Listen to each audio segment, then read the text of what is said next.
We'll be spending summer at your beach house. Stephanie, the kids, and her parents too. You can stay in the back room and leave the master suite for us." My son Patrick's words weren't phrased as a request. They were a statement of fact, delivered with the casual entitlement he'd perfected since childhood.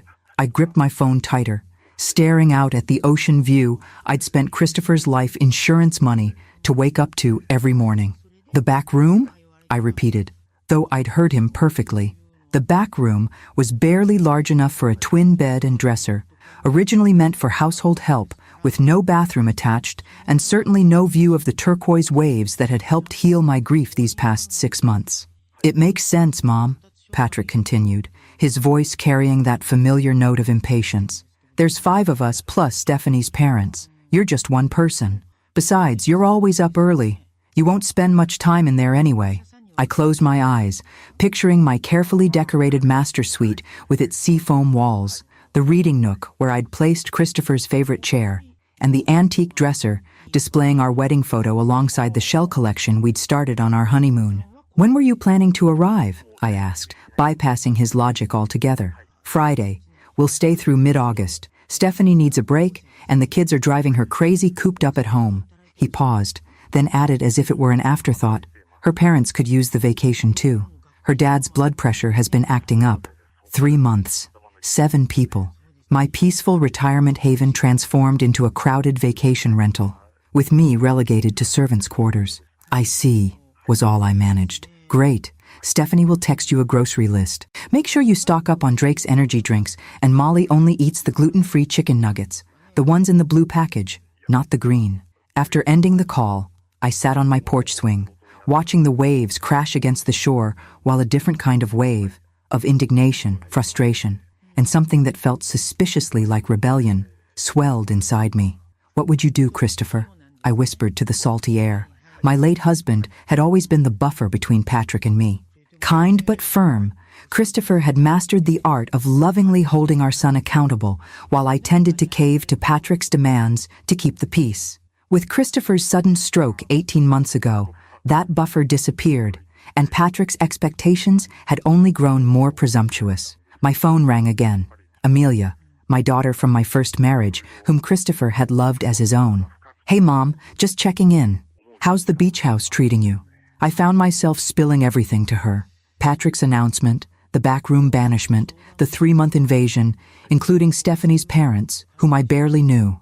"Tell me you're not seriously considering this," Amelia said when I'd finished. The pediatrician's no-nonsense tone was exactly what I needed. "What choice do I have? He's my son. And the grandchildren—" "Mom!" she interrupted firmly. "That's Christopher's life insurance money that bought that house. Your house. The dream retirement place you both planned for decades. Patrick has no right to commandeer it and stuff you in a closet for the summer." "The thing is," I sighed, "I already told him okay. I said I'd have everything ready." A pause. Then Amelia chuckled. "Well, if you're going to have everything ready, why not really have everything ready?" "What do you mean?" "I mean, if they insist on coming without a proper invitation and rearranging your life without your consent, perhaps they should experience the full, authentic Meredith Collins hospitality package." I found myself smiling for the first time since Patrick's call. "I'm listening." By the time we finished our conversation an hour later, a plan was forming, one that would have made Christopher roar with laughter. My husband had always said I missed my calling as a theater director, given my attention to detail and flair for the dramatic. Before I finish telling my story, please subscribe to the channel and tell me in the comments what time you are listening to me.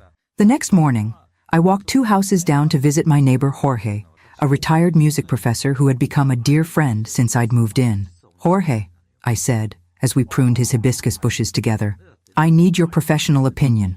How loud would you say your saxophone playing can get, particularly early in the morning?" His eyes twinkled with mischief. "Depends on the reed I use, and whether I'm practicing scales or actually attempting music." And those speakers you use for your music appreciation classes? Professional grade. They can make the windows rattle if I position them correctly." By Wednesday, my preparations were in full swing.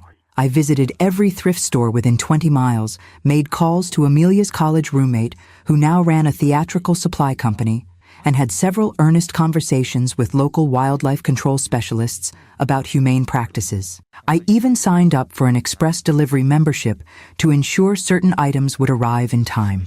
On Thursday, I moved my personal belongings out of the master suite, carefully removing all evidence of the comfortable oasis I'd created. In its place, I arranged an environment that Stephanie, with her minimalist design sensibilities and obsession with household cleanliness, would find particularly challenging. I worked through the night, setting up, adjusting, testing. By Friday morning, everything was in place. I had just enough time to shower and change before settling myself on the front porch swing with a glass of lemonade, the very picture of grandmotherly welcome. At precisely 2:17 p.m., Patrick's rented SUV pulled into the driveway. I watched as they emerged one by one, Patrick checking his phone even as he opened the trunk, Stephanie adjusting her designer sunglasses while surveying my modest home with barely concealed disappointment, Drake, 13, hunched over his handheld game console, Molly, 10, already whining about the heat, and finally Stephanie's parents, Harold and Evelyn, looking like they'd just stepped out of a country club brochure, complete with matching Lacoste polo shirts. "Mom," Patrick called out with manufactured enthusiasm. "We made good time. Traffic wasn't nearly as bad as we expected." I rose to greet them, my smile serene as a Buddha's. "Welcome, everyone. I've been looking forward to your visit." That wasn't entirely a lie. I had indeed been looking forward to it, just not for the reasons they might assume. "The house looks quaint," Stephanie commented, which in her vocabulary meant disappointing. "It's perfect for our needs," I replied warmly. "Let me show you inside. I've prepared everything exactly as requested." As I led them through the front door, I caught Jorge peeking through his curtains 2 houses down. He gave me a thumbs up before disappearing from view. "I've put fresh towels in all the bathrooms," I narrated as they followed me inside, "prepared all the bedrooms, and stocked the kitchen with everyone's favorites." Patrick nodded absently, already heading toward the master suite with their luggage. "Great, Mom. We're pretty tired from the drive. I think we'll just get settled and maybe take a nap before dinner." "Of course, dear," I said, my tone honeyed. "Rest well. I have a feeling this is going to be a summer you'll never forget." As they disappeared down the hallway, I settled into Christopher's old armchair, now positioned perfectly in the living room, to view both the ocean through the front windows and the hallway leading to the bedrooms. 3, 2, 1. "Mom!" Patrick's voice bellowed from the master suite. "What is going on in here?" I smiled and sipped my lemonade. Operation Empty Nest Defense had officially begun. I took another leisurely sip of my lemonade as Patrick stormed back into the living room, his face flushed with indignation. "Mom, there's a life-sized cardboard cutout of Dad in the master bedroom. It's standing right next to the bed, staring at it." "Oh yes," I replied calmly. "I thought it would be comforting for you to have your father watching over you during your stay. Christopher always loved that room." Stephanie appeared behind Patrick, looking considerably paler than when she'd entered the house. "There are pictures of Christopher everywhere," she hissed. "On the walls, on the nightstands, even taped to the ceiling above the bed, dozens of them, all staring. 47, to be exact," I corrected her. "One for each year of our marriage. I find it so comforting to feel his presence, especially at night. Sometimes I swear I can feel him watching me sleep." Harold and Evelyn exchanged glances as they cautiously peered into the master bedroom from the hallway. "The bed sheets," Evelyn began hesitantly. "They have Christopher's face printed on them? Custom made," I beamed with pride. "Aren't they wonderful? I spared no expense. The pillowcases feature close-ups of his eyes. They're surprisingly lifelike in the dark." Drake, momentarily distracted from his gaming device, poked his head into the room and immediately recoiled. "That's super creepy, Grandma." "Creepy?" I placed a hand over my heart in feigned shock. "Oh no, dear. It's a tribute. I call it Christopher's Eternal Gaze. The room theme is never forgotten, never alone." Patrick ran his hand through his hair, a gesture so like his father's that it momentarily tugged at my heart. "Mom, we can't sleep in there. It's unsettling." "Unsettling? Nonsense!" I waved dismissively. "You get used to the feeling of being watched. I find it quite soothing now. But if you prefer, you could always take the back room I've been using. It's small, but there's only one photo of your father in there." "We are not staying in that closet you call a bedroom," Stephanie interjected firmly. "Patrick, we'll just Remove some of these pictures temporarily. My expression remained pleasant, but my voice took on a subtle edge. I wouldn't recommend touching Christopher's memorial displays. They're very precisely arranged according to the grief therapist's instructions. Disturbing them could trigger my anxiety disorder. What anxiety disorder? Patrick asked, bewildered. The one that developed after your father's death? I improvised smoothly. Didn't I mention it during our weekly phone calls? Oh wait, you haven't called in 3 months. Must have slipped my mind. Before Patrick could respond, Molly's piercing shriek echoed from the second bedroom. Mom! There's something moving under the bed! We all rushed to the children's designated room where Molly stood on a chair, pointing frantically at the floor. Oh, that's just Mr. Whiskers, I explained cheerfully. You got a cat? Patrick asked. Not exactly. I knelt down and made a soft clicking sound. Slowly, an enormous hermit crab the size of a small dinner plate emerged from beneath the bed, its antennae waving curiously. That is not a normal hermit crab, Stephanie gasped, backing away and pulling Molly with her. He's a coconut crab, I explained. Perfectly legal as pets in this state with the proper exotic animal permit. They're quite intelligent, almost like having a dog, except they can climb walls and open doors. They're mostly nocturnal, so he'll be more active when you're sleeping. Awesome, Drake exclaimed, momentarily interested in something beyond his screen. They're completely harmless, I continued, unless they feel threatened. Their pincers are strong enough to crack coconuts, hence the name. Best not to make sudden movements around him. Harold, who had been exploring the attached bathroom, emerged with a troubled expression. Meredith, there seems to be an issue with the toilet in here. Oh yes, the plumbing in this room is a bit temperamental. You need to flush twice, then count to 17 before using the sink. Otherwise, the pipes make this ungodly shrieking noise. Also, don't be alarmed if the water runs brown occasionally. The inspection report says it's not dangerous, just unappealing. Stephanie's mouth formed a tight line.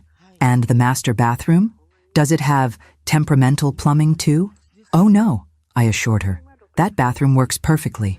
Though I should mention the shower has a slight electrical issue. Nothing dangerous. You just feel a small tingle when you touch the faucets. The electrician says it's within acceptable parameters. Patrick pulled me aside into the hallway, lowering his voice. Mom, what's going on? None of these problems were here when we visited at Christmas. I blinked innocently. Well, beach properties require constant maintenance, dear. Things deteriorate quickly with the salt air. I was going to address everything this summer, but then you announced your extended visit, so I postponed the repairs. I didn't want to inconvenience you with workers coming in and out. What about the third bedroom? For Stephanie's parents? Patrick asked, clearly hoping for better news. Ah, follow me. I led the increasingly subdued group to the third bedroom, which appeared normal at first glance. A pleasant room with twin beds and coastal decor. This looks fine, Evelyn said cautiously, as if expecting a trap. It's the quietest room in the house, I confirmed, except between 3 a.m. and 6 a.m. when the foghorn sounds. What foghorn? Harold asked. We're not near a lighthouse. Oh, it's not a real foghorn. It's Jorge next door. He's a retired music professor who suffers from insomnia. He practices saxophone during those hours. He's quite talented, though still working on his embouchure. The walls here are remarkably thin. As if on cue, a discordant saxophone note blared from Jorge's direction, making everyone jump. He was just warming up, I explained. Wait until he really gets going. Patrick's facade of control was visibly crumbling. Mom, is there anything else we should know about the house? Let's see. I tapped my chin thoughtfully. The kitchen is fully functional, though the refrigerator door needs to be propped shut with a chair at night. The Wi-Fi works intermittently, better during full moons, strangely enough. Oh, and I should mention the local wildlife. Wildlife? Stephanie repeated weakly. Nothing to worry about. The raccoon family in the attic is quite respectful of boundaries. The seagulls only dive bomb people wearing red, so I wouldn't recommend that color, Stephanie. I noticed your swimsuit is crimson. I clapped my hands together cheerfully. Now, who's hungry? I've prepared a special welcome dinner. It's Christopher's favorite recipe, jellyfish casserole with seaweed garnish. The collective look of horror on their faces was almost enough to make me break character. But years of keeping a straight face through Patrick's childhood tantrums had prepared me well. Of course, if that doesn't appeal to you, there's a lovely seafood restaurant in town. Quite expensive, but I'm sure Patrick wouldn't mind treating everyone after your long journey. That sounds like a much better idea, Patrick said quickly. We'll go out for dinner and regroup. As they hurriedly retreated to discuss their options in hushed, urgent tones near the front door, I allowed myself a small, private smile. Christopher would have been proudly laughing by now, his shoulders shaking with silent mirth as he tried not to give away our prank. I could almost feel him beside me, whispering, "That's my Meredith. You've still got it, sweetheart." The summer had just begun, and I had so many more welcoming surprises in store for my entitled son and his family. By the time Patrick's SUV pulled out of the driveway for their dinner escape, I was already mentally reviewing the second phase of Operation Empty Nest Defense, scheduled to begin at approximately 11 p.m. tonight, right around the time they would be settling in for sleep. Dinner alone in my peaceful house was a delight. I savored a perfectly grilled piece of salmon on my porch swing, watching the sunset paint the ocean in shades of pink and gold. My phone had buzzed twice, first with a text from Amelia, "Operation underway? Keep me posted."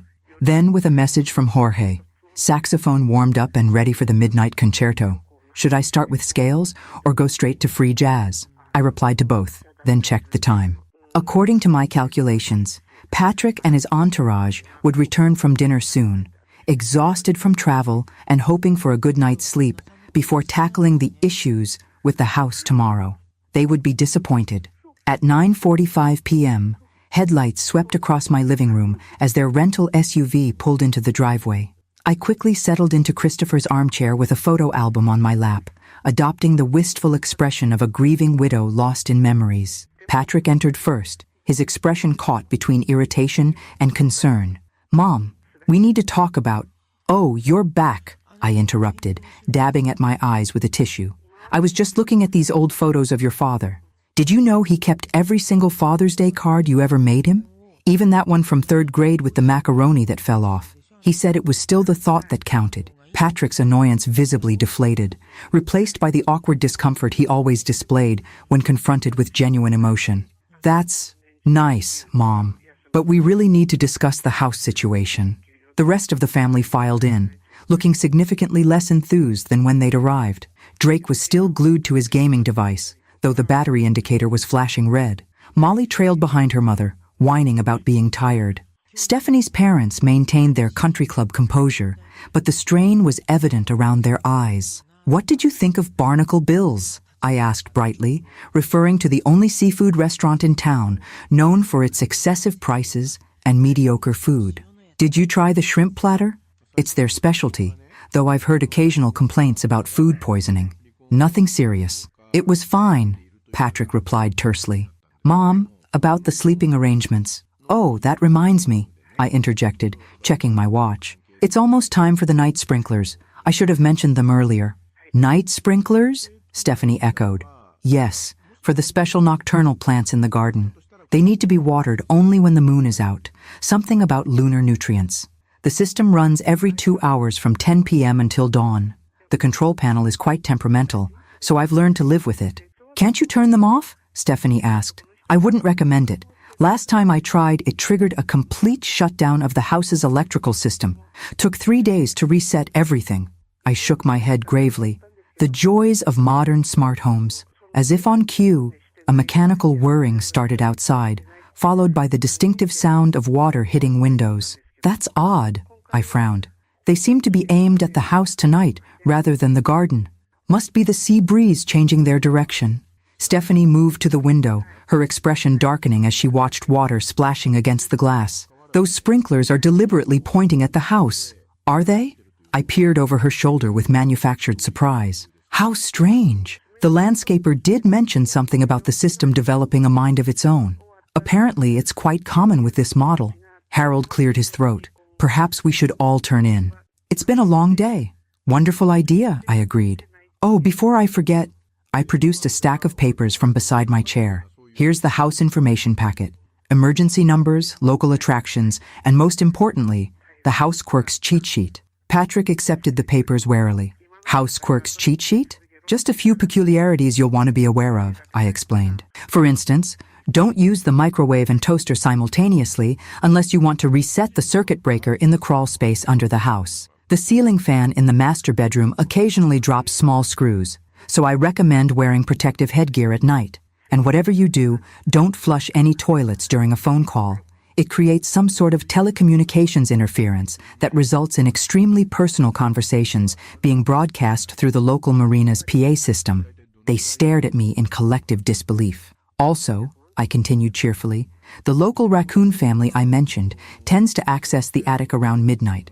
They're quite considerate, though occasionally they drop nuts through the ceiling vents. Nothing to worry about unless you're directly beneath a vent, in which case, a helmet is advisable. Helmets? For falling nuts? Evelyn's perfectly manicured hand clutched her pearl necklace. Well, hazelnuts can be surprisingly heavy when dropped from attic height, I explained earnestly. Christopher once got a rather nasty bruise. I keep safety helmets in each bedroom closet, just in case. Molly, who had been half asleep against her mother, suddenly perked up. I don't want to get hit by nuts. Daddy, I'm scared. There's nothing to be afraid of, sweetie, Patrick assured her, shooting me a reproachful look. Grandma is just exaggerating. Of course, dear. I smiled benignly. I'm sure everything will be fine. The raccoons haven't dropped anything larger than a walnut in weeks. Drake finally looked up from his device. My battery's dead. Where can I charge it? There's an outlet in your room, I replied. Though I should mention the electrical currents in this house are a bit unpredictable. Christopher theorized that we're directly above some sort of electromagnetic anomaly. Electronics occasionally reset themselves, alarm clocks rarely work, and data sometimes disappears from devices without warning. Drake's eyes widened in horror. Data disappears? Like saved game progress? Among other things, but I'm sure it won't happen to your device. I patted his shoulder reassuringly. Probably. Stephanie, who had been scanning the house information packet with increasing alarm, looked up sharply.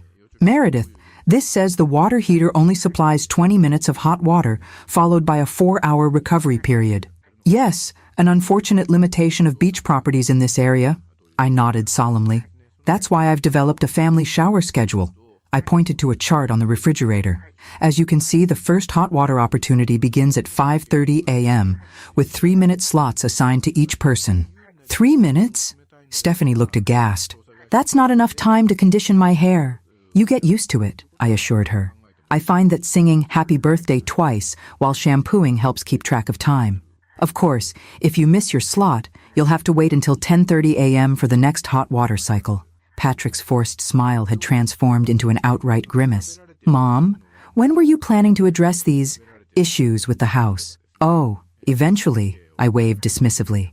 Probably in the fall, when service providers offer their off-season rates. Unless, of course, you'd like to handle it. Christopher always said you had his knack for home improvement. Before Patrick could respond, a tremendous, discordant blast of saxophone music erupted from Jorge's house, so loud it seemed to vibrate the windows. Drake dropped his gaming device in shock, and Molly clapped her hands over her ears. That's just Jorge saying goodnight, I explained over the cacophony. He usually plays for about 20 minutes before his first sleep cycle, then again around 3 a.m. He's been working on his interpretation of Coltrane, though I personally think it sounds more like a walrus giving birth. As the saxophone wailed through what might generously be called improvisation, I stood and stretched.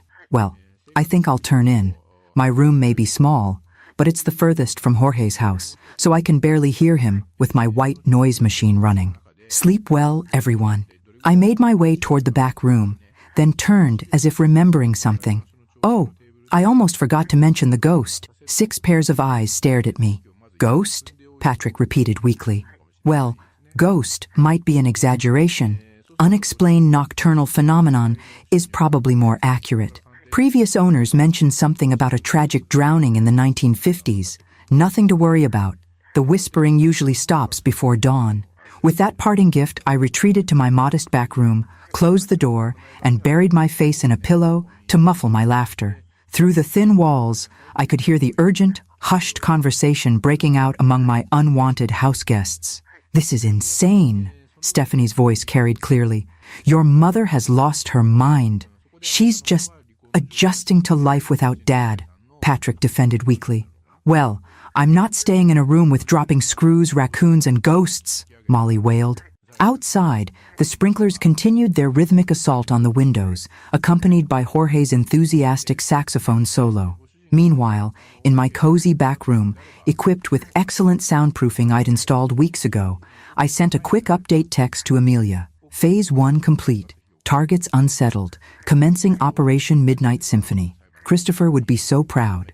I rose at 5 a.m., as I had every day since Christopher's passing. There's something cleansing about the dawn at the beach. The soft light, the gentle lapping of waves, the promise of possibilities. This morning, however, carried extra sweetness as I quietly prepared for the next phase of Operation Empty Nest Defense. First, I disabled the hot water timer I'd installed yesterday. There was, in fact, plenty of hot water for everyone, knowing my sleep-deprived guests would soon be desperate for showers. Then I moved to the kitchen to begin preparing what would appear to be a conciliatory breakfast, my way of making amends for the difficult night they'd undoubtedly experienced. According to the series of gleeful texts Jorge had sent me throughout the night, he had performed 3 separate concerts at 11 p.m., 1:30 a.m., and 4 a.m., each featuring increasingly experimental saxophone techniques. Between these musical interludes, my pre-programmed sprinkler system had activated hourly, accompanied by the recorded sounds of scratching and thumping I'd installed in the attic. For the master suite, I'd arranged special effects that would activate between 2 and 3 a.m., subtle but disturbing. The digital picture frame on the nightstand would briefly flash a close-up image of Christopher's eyes, while a small speaker hidden behind the headboard would whisper, "I'm watching you," at random intervals. The ceiling fan was rigged to start at its lowest setting without warning, making the cardboard cutout of Christopher seem to move in the dim light. As I whisked eggs for a frittata, I heard the distinct sound of the master bathroom shower starting, followed almost immediately by a yelp and a string of curses from Patrick. Right on schedule, the shower temperature regulator I'd installed was working perfectly, alternating between freezing and scalding at random intervals. By 7:30 a.m., the smell of coffee, bacon, and freshly baked scones had filled the kitchen. I hummed cheerfully as I arranged everything on the dining table, the picture of grandmotherly hospitality. Patrick emerged first, dark circles under his eyes and his hair still damp from his shower adventure. "Good morning, dear," I chirped. "Did you sleep well?" The look he gave me could have curdled milk. "Mom, we need to talk about what happened last night." "Oh?" I blinked innocently. "Was Jorge's music too loud? I did warn you. He's quite passionate about his saxophone." "It wasn't just the music," Patrick began, his voice tight with restrained frustration. "The sprinklers kept hitting our windows all night. Something was definitely moving in the attic. The shower temperature fluctuated so wildly that I nearly got scalded. And Stephanie swears the eyes in Dad's pictures were watching her." "Watching her?" I pressed a hand to my chest in exaggerated concern. "Oh my. That's exactly what the previous owners described before they moved out. They called it Christopher's phenomenon, even though this was years before I bought the place. Isn't that a remarkable coincidence?" Patrick's eye twitched slightly. "Mom, there's no such thing as... There's something in my bathroom." Molly's piercing scream interrupted whatever Patrick had been about to say. We rushed to the children's bathroom, where Molly stood on the toilet seat, pointing frantically at the bathtub. "Ah," I said calmly when I saw the cause of her distress. "That's just Gertrude." "Gertrude?" Patrick echoed weakly. "My pet sand crab. She must have escaped her terrarium again. She likes to hide in the drain. I think she finds the moisture soothing." The substantial crab, nearly the size of a dinner plate, clicked its pincers menacingly from the bathtub drain. "You keep a giant crab as a pet?" Patrick's voice had risen an octave. "She's not giant, she's just prosperous," I corrected him. "The vet says she's the largest specimen he's ever seen. Her species is typically quite small, but Gertrude has thrived on a special diet I developed." "What do you feed it?" Drake asked, now interested despite himself. "Oh, a little of this, a little of that," I replied vaguely. "She's particularly fond of painted toenails, though. Something about the chemicals in the polish. That's why I always wear socks around the house." Molly, still perched precariously on the toilet, let out another wail. "I'm not taking a shower with that thing in there." "She's completely harmless," I assured her, "unless you make sudden movements, or wear anything sparkly. She's inexplicably attracted to glitter." I noted with satisfaction that both Molly's pajamas and her favorite scrunchie featured extensive glitter embellishments. By this time, Stephanie and her parents had joined the growing bathroom audience, all staring in horror at Gertrude, who had now emerged fully from the drain and was exploring the bathtub with methodical determination. "This is unacceptable," Stephanie declared, pulling Molly protectively behind her. "Patrick, we need to discuss alternative arrangements immediately." "Oh, but I've made breakfast," I protested, gesturing toward the kitchen. "Come, let's eat while it's hot. I can relocate Gertrude later." Reluctantly, they followed me back to the dining area, where the spread did look genuinely appetizing. Hunger won out over apprehension, and soon everyone was cautiously serving themselves. "These scones are actually quite good," Harold commented, seemingly surprised. "Christopher's recipe," I explained, pouring coffee for everyone. He was an excellent baker. These particular scones were his specialty, sea salt and kelp, with a touch of local sand for texture. Harold's chewing slowed dramatically. "Sand? Just a pinch," I assured him, "for authentic beach flavor. It's perfectly digestible. Most people consume several pounds of sand in their lifetime without realizing it." Stephanie discreetly spit her bite into a napkin, while Evelyn simply set her scone down, appetite visibly diminished. "Mom, there's no sand in these scones," Patrick sighed, having taken a large bite himself. "Isn't there?" I asked innocently. I could have sworn I added it. Perhaps it was the cricket flour instead. "Cricket flour?" Stephanie repeated, her face paling. "For protein," I nodded enthusiastically. "It's extremely nutritious, and you can barely taste the insects once they're ground up. I've been experimenting with sustainable cooking since your father passed. Did you know mealworms have more protein per ounce than beef?" Drake, who had been enthusiastically devouring the frittata, suddenly froze mid-chew. "The frittata doesn't have insects," I assured him. "That's made with regular eggs, and the suspicious-looking black specks are just truffle, not ants." "I wasn't worried about ants," Drake muttered. "Good, because those aren't in the frittata. They're candied as a topping for the yogurt parfaits. Very gourmet."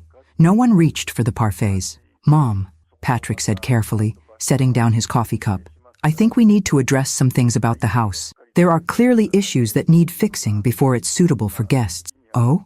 I dabbed at my lips with a napkin. "Like what?"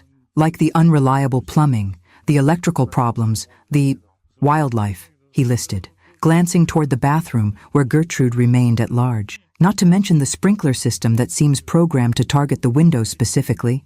"Yes, the house does have its quirks," I agreed.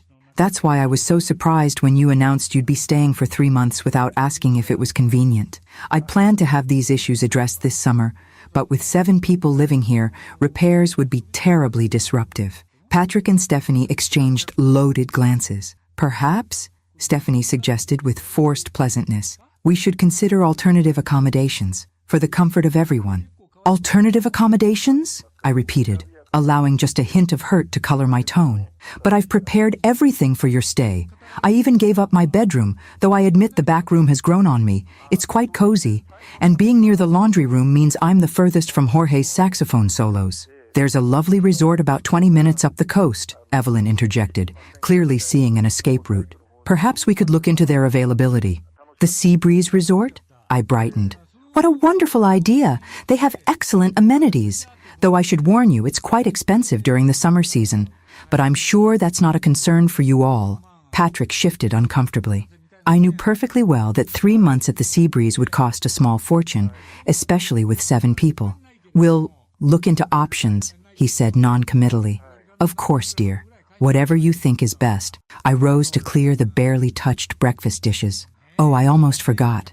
The exterminator is coming this afternoon to address the fire ant situation in the guest bedrooms. He said we should all avoid sleeping there for at least 2 days after treatment. The neurotoxins in the spray can cause interesting hallucinations in humans." "Fire ants?" Molly squeaked. "Just a small colony that's established itself in the wall cavities," I explained casually. "Nothing to worry about unless they breach the drywall, which only happens when they sense fear or detect vibrations from snoring. Do any of you snore?" As my shell-shocked guests exchanged alarmed glances, my phone chimed with a text message. I glanced at it and frowned dramatically. "Oh dear, that's the Marine Wildlife Rehabilitation Center. It seems today is my volunteer shift, and they have 3 new injured seagulls that need care." I completely forgot. "You volunteer with seagulls?" Stephanie asked skeptically. "Oh yes, it's quite rewarding. though they do tend to imprint on their caregivers, which is why a flock of them follows me home sometimes. They usually just roost on the roof, but occasionally they find their way in through the chimney. I checked my watch. I should be back by dinner. Feel free to explore the town while I'm gone. As I gathered my purse and headed for the door, I couldn't resist one parting gift. If the toilet in the hall bathroom starts bubbling, just put a heavy book on the lid. And whatever you do, don't answer the door if someone asks about the archaeological dig permit. I'll handle that when I return. I left them sitting in stunned silence at the breakfast table, Gertrude's occasional clicking from the bathroom providing perfect punctuation to their bewilderment. Once in my car, I texted Jorge, "Breakfast phase complete. Commence Operation Seagull Squadron in 1 hour." The response came immediately. "Roger that. Breadcrumbs and recorded seagull sounds ready for deployment." This was turning out to be the most entertaining summer I'd had in years. I spent the morning at the small cafe in town, enjoying a proper breakfast, sans fictional cricket flower, and catching up with my actual friends. The owner, Maggie, had known Christopher and me for years and was a willing accomplice in my defensive campaign. "So they just invited themselves for the entire summer and relegated you to the back room?" she asked, refilling my coffee cup. "That boy of yours always did have a sense of entitlement." "Christopher spoiled him," I admitted, "and I enabled it by never standing my ground, but not anymore." "So what's your next move?"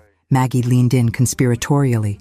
"I'm letting them stew for a few hours," I explained. "Jorge has arranged for a bread delivery truck to accidentally dump several bags of crumbs on my roof around noon, followed by his impressive collection of recorded seagull sounds played at maximum volume."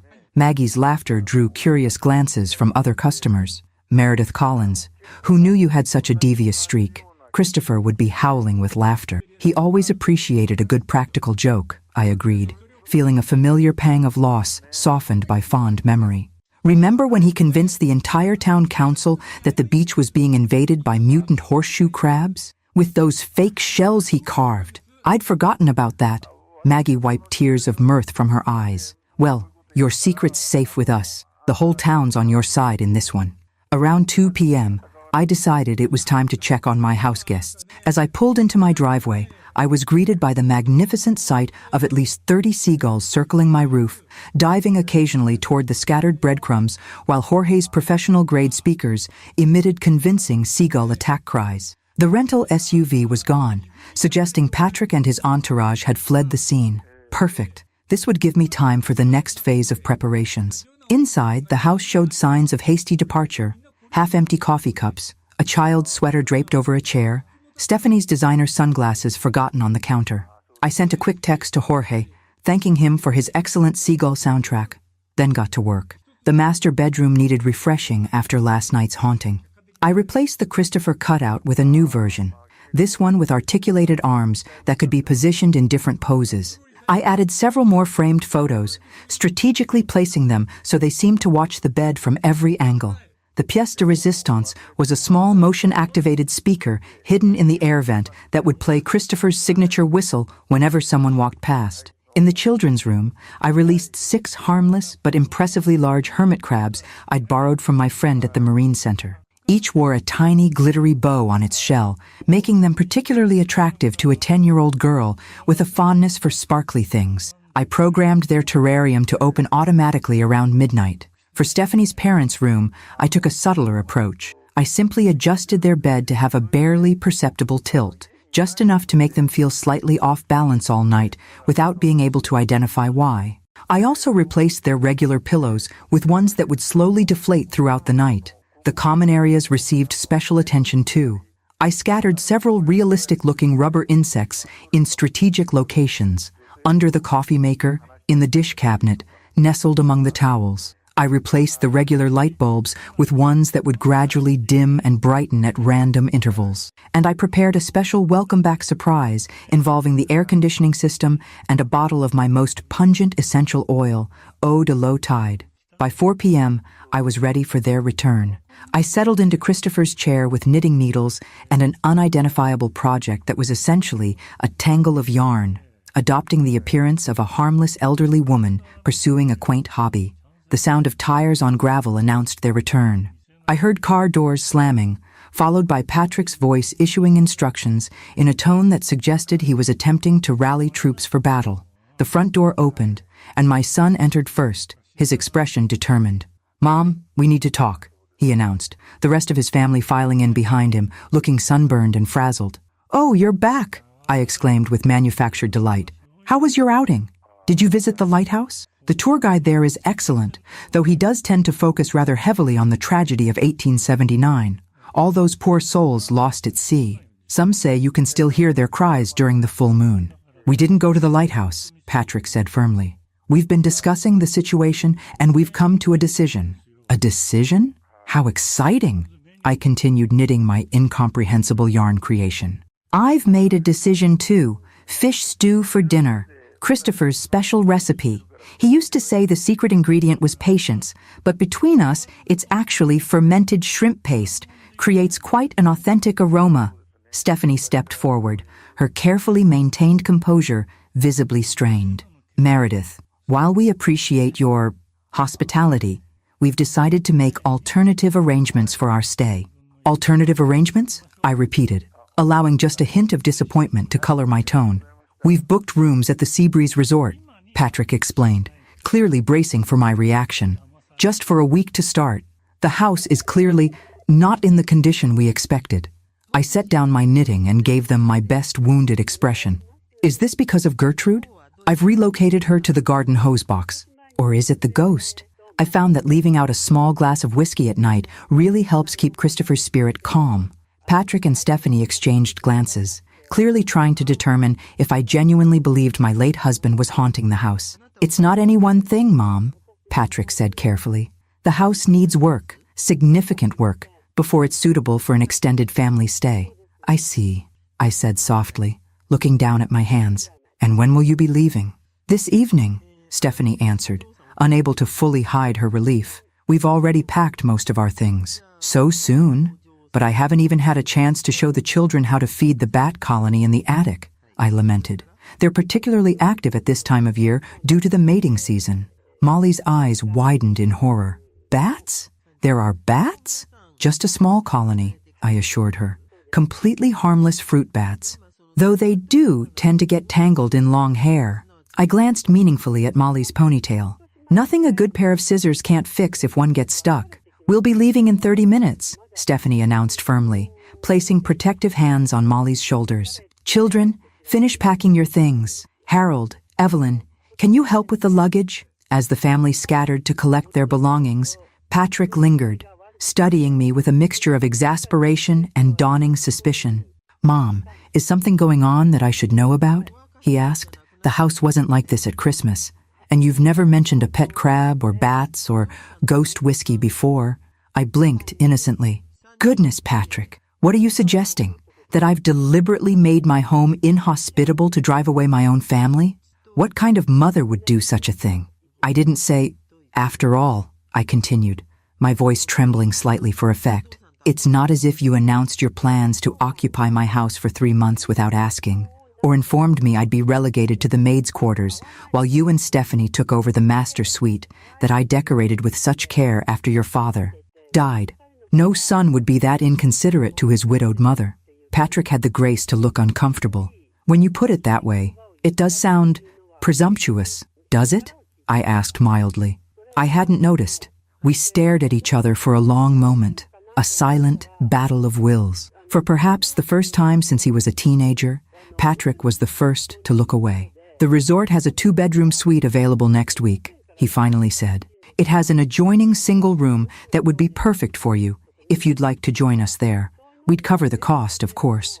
I considered this unexpected olive branch. "That's very thoughtful, Patrick. I'll consider it." Within the hour, they had loaded their considerable luggage back into the rental SUV. As they prepared to leave, I pressed a small package into Molly's hands. "A little something to remember your visit," I told her. "Open it once you're settled at the resort." Patrick gave me a suspicious look, but Molly seemed genuinely touched by the gesture. As I waved goodbye from my front porch, watching their SUV disappear down the road, I couldn't help but wonder how long it would take them to discover the small, realistic rubber crab I'd hidden in Molly's package, or the recorded clicking sounds that would play when the box was opened. I pulled out my phone to text Amelia. Mission accomplished. House reclaimed in record time. Your mother is a tactical genius. Jorge appeared at his front window and gave me a thumbs up. I returned the gesture with a victory salute.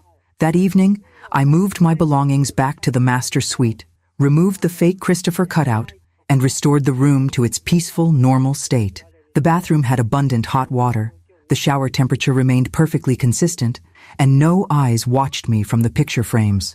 As I drifted off to sleep in my rightful bed, with the sound of genuine waves replacing Jorge's seagull soundtrack, I could almost hear Christopher's gentle laughter and his voice saying, "That's my Meredith. You finally stood your ground." The morning after my family's hasty retreat brought a peace so profound it felt almost physical. I stretched luxuriously in my reclaimed master bedroom, watching the sunrise paint the ocean in shades of gold and coral. No saxophone solos, no sprinklers striking windows, no sounds of complaint from entitled family members, just the gentle rhythm of waves and distant seagulls, the real ones this time. After a leisurely breakfast on my porch, I began the task of returning the house to normal. The speakers came down, the hidden devices were collected, Gertrude and her crustacean friends were packed for return to the Marine Center, and Jorge helped me restore the sprinkler system to its proper garden watering function. I almost feel bad for them, Jorge chuckled as we reprogrammed the sprinklers. Almost, but not quite. They'll be much happier at the sea breeze, I assured him. Room service, daily housekeeping, no ghost whistles or temperature-shifting showers. And you'll have your sanctuary back, he observed, studying my relaxed posture. You look 10 years younger today, Meredith. I feel it, I admitted. For the first time since Christopher died, I stood up for myself. He would have been proud. As if summoned by the mention of family, my phone rang. Amelia calling from Seattle. Did it work? Are they gone? She demanded without preamble. Operation Empty Nest was a complete success, I confirmed, putting her on speaker so Jorge could hear. They fled to the Seabreeze Resort yesterday evening. You should have seen their faces when the Seagull Squadron descended. Amelia's laughter bubbled through the phone. I wish I could have been there. Did you use all the tricks we discussed? Most of them, I replied. The cardboard cutout of your stepfather was particularly effective, especially when paired with the motion-activated whistle. And how's Patrick taking it? Has he figured out what you did? I considered this. He's suspicious, but hasn't directly accused me of anything. He did invite me to join them at the resort next week, when a connecting room becomes available. Are you going to go? Amelia sounded surprised. I'm considering it, I admitted. On my terms this time. A visit, not an occupation. I'll maintain my own space and independence. Look at you setting boundaries. Amelia's pride was evident. Christopher would be doing a victory dance. After finishing my call with Amelia and thanking Jorge for his invaluable help, I spent the afternoon restoring my home to its former tranquility. By evening, no trace remained of Operation Empty Nest defense beyond a few extra Christopher photos I decided to keep displayed. They made me smile now, reminders of both my late husband and my reclaimed self-respect. Just as I was settling in with a book and a glass of wine, my doorbell rang. To my surprise, Patrick stood on my porch, alone and looking uncharacteristically humble. "May I come in?" he asked. I stepped back, genuinely curious about this unexpected visit. "Of course. Is everything all right at the resort?" "It's fine," he assured me, entering cautiously as if expecting a crab to scuttle across his path. "Comfortable. Convenient. Expensive?" I suggested mildly. He winced. "Very. But that's not why I'm here."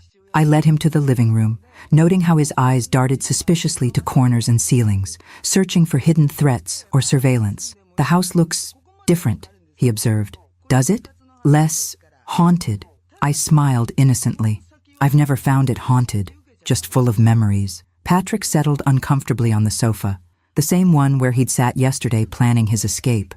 "Mom, I owe you an apology." This was unexpected. In 42 years, I could count on one hand the times Patrick had voluntarily apologized for anything. "I'm listening," I encouraged when he didn't immediately continue. He ran a hand through his hair, so like Christopher when he was uncomfortable. "It was presumptuous of me to assume we could take over your house for the summer, and relegating you to the back room was inconsiderate." "Yes, it was," I agreed, not making this easier for him. "It's just that—" He hesitated. "That's how it always was when Dad was alive. He would make space for whatever I needed, and you would go along with it. I guess I expected the same accommodation would continue. The insight surprised me, not just that he recognized the pattern, but that he'd articulated it so clearly. Your father loved you very much, I said carefully. Sometimes that love took the form of indulgence. And yes, I enabled it because I wanted peace in the family. But things are different now, Patrick acknowledged. They are, I confirmed. I'm different. Losing your father changed me, Patrick. I'm not just an extension of him or merely your mother. I'm a person in my own right, with my own needs and boundaries. He nodded slowly. I'm beginning to see that, especially after the unusual experiences of the past 24 hours. A smile tugged at the corner of my mouth.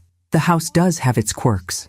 Remarkably specific and targeted quirks, Patrick observed dryly, almost as if they were designed to make us uncomfortable. What an imagination you have, I demurred. Next, you'll be suggesting I trained seagulls to attack on command or program the sprinklers to target only the guest room windows. The thought had crossed my mind, he admitted, especially after Molly opened your gift and nearly gave the resort bellhop a heart attack with her screams. I fought to keep my expression neutral. Oh dear. Did she not like the souvenir shell necklace? The rubber crab hidden inside it was an unexpected addition. How careless of the gift shop to include such a thing, I said with wide-eyed innocence. Patrick studied me for a long moment, then surprised me with a genuine laugh, a sound I hadn't heard from him in years. You know what? Dad would have absolutely loved this. He always said you had a hidden streak of mischief that not enough people appreciated. Your father knew me well, I acknowledged, finally allowing my own smile to emerge. So, Patrick leaned forward, hypothetically speaking, if someone were to inconsiderately commandeer their mother's beach house and relegate her to inadequate quarters, what might that mother hypothetically do to reclaim her space? Hypothetically? I pretended to consider. Such a mother might find ways to make her home seem less appealing to unwanted long-term guests. She might exaggerate certain inconveniences or perhaps create new ones. All hypothetically, of course. Of course, Patrick agreed, his eyes crinkling at the corners just like Christopher's used to. And would these hypothetical measures include trained crustaceans, malfunctioning plumbing, and the ghost of her late husband? A creative mother might employ whatever resources she had available, I replied primly. Patrick shook his head in wonderment. You know, Stephanie is convinced you've had some kind of psychological break. Her parents are suggesting elder care evaluations. How thoughtful of them, I remarked. And what do you think? I think, he said slowly, that I underestimated you, that perhaps I've been underestimating you for years. The admission hung between us, not quite an apology, but something equally valuable, recognition. Your father never underestimated me, I told him softly. Even when he overindulged you, he always saw me clearly. It was one of the many reasons I loved him. Patrick nodded, a new understanding in his eyes. He'd be proud of you for standing your ground, even if your methods were unorthodox. Speaking of unorthodox methods, I segued, how are the accommodations at the Seabreeze? Comfortable but cramped, he admitted. We got the last suite available, and it's significantly smaller than we need for 7 people. And significantly more expensive than imposing on your mother, I added. Significantly, he agreed with a grimace. We're looking at some rental houses further up the coast, but peak season options are limited. I considered this information, weighing my options. The victory of reclaiming my space had been sweet, but perhaps there was room for a more nuanced resolution. I've been thinking about your invitation to join you at the resort next week, I said carefully. I have a counter-proposal. Patrick raised an eyebrow, looking intrigued but wary. I'm listening. You and your family are welcome to return here, I began, raising a hand to forestall his immediate response, under certain conditions. First, I maintain the master bedroom. Second, visits are limited to 2 weeks, not the entire summer. Third, Stephanie's parents find alternative accommodations. The bed and breakfast in town is quite charming. That's actually reasonable, Patrick admitted, looking surprised. I'm a reasonable person when treated with respect, I pointed out, something your father always understood. Patrick had the grace to look abashed. And the unusual house features? The temperamental plumbing? The electrical issues? The wildlife? Mysteriously resolved, I assured him with a serene smile. Though Gertrude may visit occasionally, she's developed a fondness for the bathtub drain. A look of genuine alarm crossed his face. "Gertrude is real? Of course she's real," I replied, enjoying his discomfort. "Though considerably smaller than the one you met, about the size of a $50 rather than a dinner plate." Relief washed over his features, followed by another laugh, more genuine this time, less guarded. "You really are something, Mom. Dad always said you were the backbone of the family, but I never fully appreciated what he meant until now." As Patrick left with my counteroffer to discuss with his family, I felt a sense of equilibrium I hadn't experienced since Christopher's death. Not just the satisfaction of a successful defense, but something deeper, the realization that I had finally stepped fully into my own identity beyond wife and mother. That night, as I sat on my porch swing watching the moonlight dance across the waves, I could almost feel Christopher beside me, his shoulder pressed against mine, as it had been countless evenings before. "You were right," I told the empty space next to me. "I did have it in me to stand my ground. It just took losing you to find that strength." A warm breeze swept across the porch, carrying the salt scent of the ocean, and perhaps just the faintest echo of Christopher's laughter.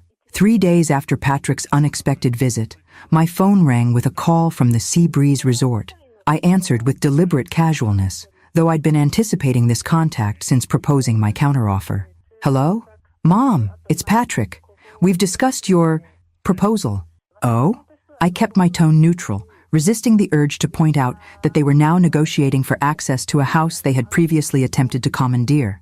"We'd like to accept, with a couple of modifications," he continued, his business negotiation voice in full effect. "We'd prefer 3 weeks instead of 2, and we'd like to split the time. 10 days now, then a break while we visit Stephanie's cousin in Virginia, then another 10 days in August." I considered this amendment. It was actually quite reasonable, better than my original offer, in fact, as it would give me peaceful intervals between family occupations. "That seems workable," I conceded, "provided the other conditions remain in place. I maintain the master bedroom, and Stephanie's parents find alternative accommodations." "About that," Patrick hesitated. "Harold and Evelyn have already booked the bed and breakfast in town for their stay, but Evelyn is concerned about being separated from the grandchildren. She's suggested family dinners every evening." I suppressed a smile at how quickly Stephanie's formidable mother had adjusted her expectations from complete occupation to merely imposing regular dinner visits. Progress. "Family dinners would be fine," I agreed, "provided they're a collaborative effort, not an additional hosting burden for me." "Of course," Patrick assured me quickly. "Stephanie and her mother are already planning menus they can prepare. Apparently the kitchenette in their resort suite is rather limiting." "How thoughtful," I remarked, careful to keep any hint of sarcasm from my voice. "When would you like to return?" "Tomorrow, if that works for you. The resort is, well, the expense is considerable." "Tomorrow is fine," I told him. "I'll prepare the rooms, the real rooms," I added pointedly. "Not the haunted versions." There was a pause, then Patrick asked the question he'd clearly been holding back. "Mom, was anything in that house actually real? The plumbing issues, the electrical problems, the wildlife?" "Define real," I countered. "You know what I mean," he pressed. "Were there actually fire ants in the walls or bats in the attic?" "Patrick," I replied primly, "a woman must maintain some mysteries. Let's just say the house will be considerably more comfortable during your next stay." After finalizing the details of their return, I spent the day preparing the guest rooms properly. The children's room was thoroughly decrabbed, with fresh linens and a small basket of genuine beach treasures for Molly and Drake. The third bedroom was similarly refreshed, with a discreet note on the dresser reminding inhabitants that Jorge practiced saxophone only on Tuesday and Thursday evenings at a reasonable volume, and for no more than 30 minutes. I left my own touches in place, of course, my decor, my preferences, my subtle reminders that this was my home where they were welcome guests, not entitled occupants. But there were no cardboard cutouts, no pictures staring from the ceiling, no manipulated appliances or carefully placed rubber wildlife. Well, perhaps one small rubber crab hidden in Drake's bedside drawer. I wasn't made of stone, after all. The following afternoon, the rental SUV once again appeared in my driveway. This time, however, the family that emerged was markedly different from the entitled vacationers who had arrived just days earlier. Patrick approached the front door with a polite knock rather than barging in. Stephanie carried a large potted plant as a hostess gift. The children were subdued, eyeing the house with lingering suspicion. Welcome back, I greeted them, opening the door wide. I hope you found the sea breeze comfortable, if expensive.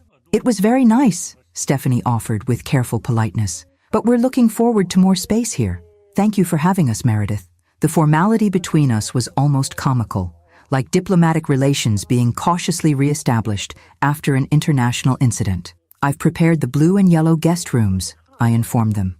Drake and Molly in the blue room, you and Patrick in the yellow. I assume Harold and Evelyn are settled at the bed and breakfast? They check in this afternoon, Stephanie confirmed. They'll join us for dinner at 6, if that's convenient. I've brought groceries to prepare the meal. That would be lovely, I agreed.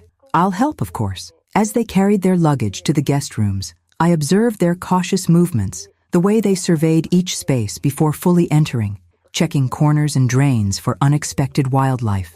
Molly refused to use the bathroom until Patrick had conducted a thorough inspection and confirmed it was crab-free. The house seems different, Stephanie commented as she unpacked in the yellow room, casting suspicious glances at the air vents and light fixtures. Does it? I asked innocently. Perhaps it was just settling during your last visit. Old beach houses can be temperamental. Patrick shot me a knowing look, but said nothing, clearly deciding that pursuing the topic would not be in his best interest. By dinner time, a tentative new normal had been established. Stephanie and Evelyn prepared a genuinely impressive meal in my kitchen, with Harold mixing cocktails and the children setting the table without being prompted, a minor miracle I attributed to extensive coaching before their return. As we gathered around the dining table, I could feel the shift in family dynamics. No longer was I the taken-for-granted maternal presence expected to serve and accommodate without acknowledgement. Instead, I was now, perhaps for the first time in my relationship with Patrick's family, recognized as a person with authority and boundaries worthy of respect. A toast, Harold proposed, raising his glass, to Meredith for her gracious hospitality and adaptable household. A ripple of nervous laughter circled the table as glasses clinked. Even Stephanie managed a genuine smile, though her eyes still darted occasionally to the ceiling as if expecting a rain of Christopher photos or mechanical seagulls. And to family visits, I added, raising my own glass, of appropriate duration and with mutual consideration. Patrick nearly choked on his wine, but recovered admirably. To mutual consideration, he echoed, the message clearly received. The dinner conversation flowed more easily than I had anticipated, with Drake reluctantly sharing details about a marine biology program at the resort that had captured his interest, and Molly describing the shells she'd collected along the beach. The undercurrent of tension gradually eased as it became clear that the house was behaving normally. No fluctuating electricity, no mysterious sounds from the attic, no crustaceans emerging from drains. After dessert, as we moved to the porch to enjoy the sunset, Evelyn approached me with uncharacteristic hesitancy. Meredith, she began, her country club composure slightly strained. I feel I owe you an apology. It was presumptuous of us to assume we could simply join the children for the entire summer without proper invitation. The admission clearly cost her considerable pride. Evelyn had always positioned herself as the family matriarch, the authority on proper behavior and social expectations. For her to acknowledge overstepping was unprecedented. We all have our blind spots where family is concerned, I offered generously. I've certainly had mine over the years. Yes, well, she sniffed, reverting somewhat to her usual demeanor. The bed and breakfast is quite charming, though the pillows leave something to be desired. Harold and I will be quite comfortable there for our visit, not the summer. Progress, indeed. As the evening wound down and my reconfigured family gathering dispersed, Harold and Evelyn to their bed and breakfast, the children to explore the beach before darkness fell completely, Stephanie to unpack the remaining luggage, Patrick lingered on the porch with me, watching the first stars appear over the ocean. You know, he said after a comfortable silence, Dad would have handled this situation differently. How so? I asked, curious about his perspective. He would have immediately given up the master bedroom, moved to the back room without complaint, and spent the summer mediating between you and Stephanie while pretending everything was fine. I nodded, recognizing the truth in this assessment. Your father was a peacekeeper, sometimes at his own expense. But you found another way, Patrick observed. Less accommodating, more creative. I prefer to think of it as instructional rather than simply creative, I corrected him. Some lessons require vivid illustrations to be properly absorbed. A genuine laugh escaped him, the second I'd heard in our recent interactions, a sound reminiscent of the boy he'd been before adult ambition and entitlement had reshaped him. "Message received, Mom," he assured me, loud and clear. "No more assumptions about your house, your space, or your willingness to be inconvenienced." As Patrick joined his family on the beach, I remained on the porch, savoring the unexpected satisfaction of this new equilibrium. The next 3 weeks, split into 2 manageable visits, would undoubtedly bring challenges, but the fundamental dynamic had shifted. In standing my ground through unorthodox methods, I had not only reclaimed my physical space, but also established a new place for myself in our family structure. Christopher had always told me I had hidden depths. How delighted he would be to discover he was right, even in his absence. The first week of my family's renegotiated stay unfolded with surprising smoothness. Patrick and Stephanie maintained a deliberate politeness that, while slightly formal, represented a vast improvement over their previous entitled approach. The children gradually relaxed as no further crustacean encounters materialized, though Drake continued to check under his bed each night, a precaution that amused me secretly. Harold and Evelyn arrived punctually each evening for dinner, bringing wine or dessert and departing by 9, respecting boundaries that would have been unimaginable in their original summer occupation plan. Even Stephanie's tendency to reorganize my kitchen items had been curtailed, replaced by careful requests whenever she needed something. "It's almost disconcerting," I confided to Jorge during our morning coffee on my porch, 6 days into their stay. "Everyone's being so considerate. The power of strategic haunting," he chuckled. "Nothing builds respect like a few well-placed ghost whispers and temperamental appliances." "I keep waiting for them to revert to form," I admitted, "for Patrick to make demands or Stephanie to critique my decor." "Give them time," Jorge advised sagely.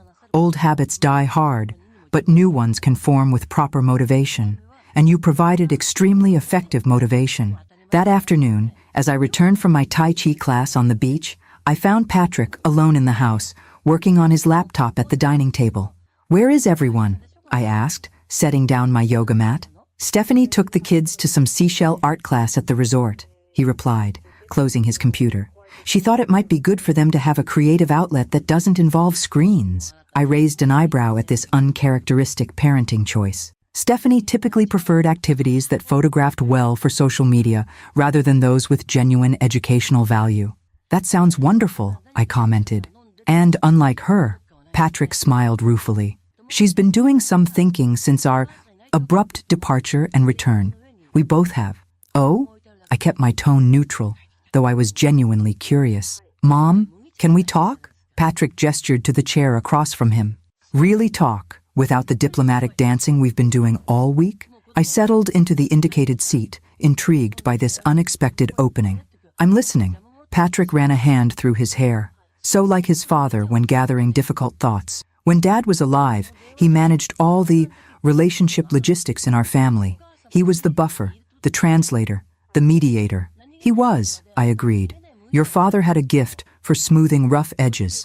After he died," Patrick continued, "I think we all fell into our established patterns without him there to adjust the balance. I expected the same accommodation from you that Dad always facilitated." Stephanie assumed the hierarchy with her parents would continue unchallenged. The self-awareness in his assessment surprised me. "That's quite insightful, Patrick.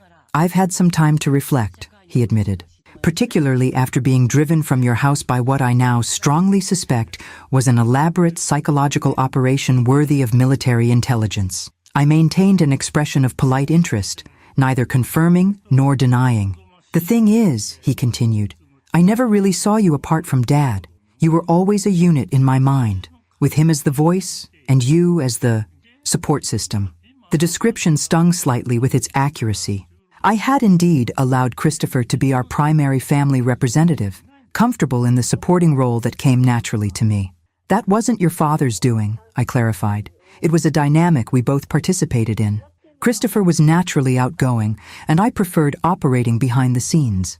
But that doesn't mean I didn't have my own thoughts and boundaries." "I see that now," Patrick acknowledged. "Quite clearly, in fact." A moment of understanding passed between us, Mother and son seeing each other more fully perhaps than we had in decades. Stephanie and I have been talking, he continued, about how we've approached family relationships, about the examples we're setting for Drake and Molly. We don't want them growing up with the same entitlement issues. The admission was so unexpected, I momentarily struggled for a response. That's commendable, I finally managed. It's necessary, Patrick corrected.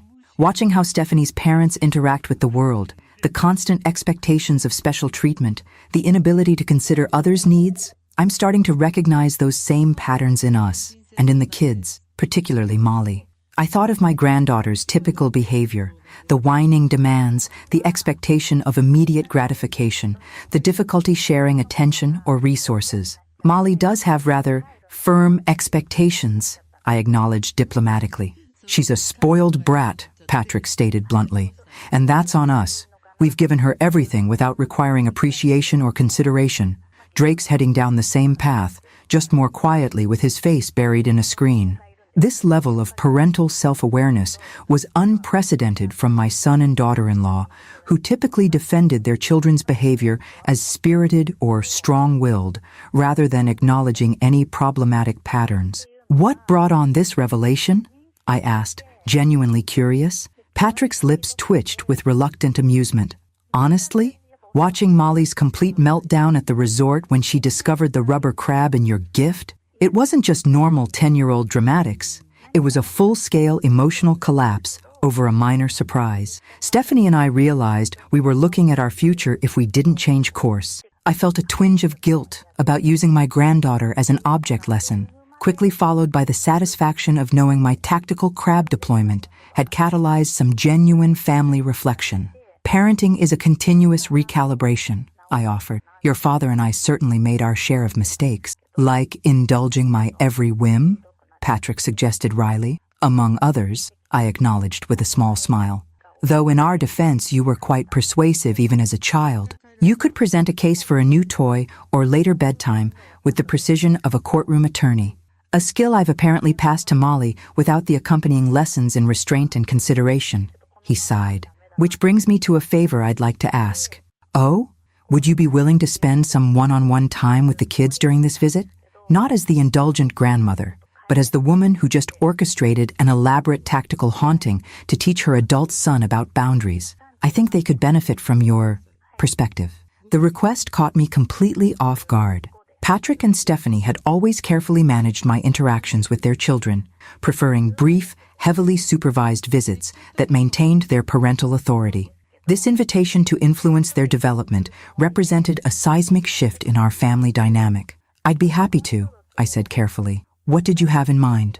Drake mentioned the marine biology program at the resort, Patrick suggested. I know you volunteer at the conservation center. Maybe you could take him there? Show him what you do? And Molly loves art. Perhaps she'd enjoy your watercolor class. Those sound like excellent starting points, I agreed, trying not to show how touched I was by his thoughtfulness in connecting my interests with the children's. Just one condition, Patrick added, a hint of his old wryness returning. No more surprise crustaceans, mechanical or otherwise.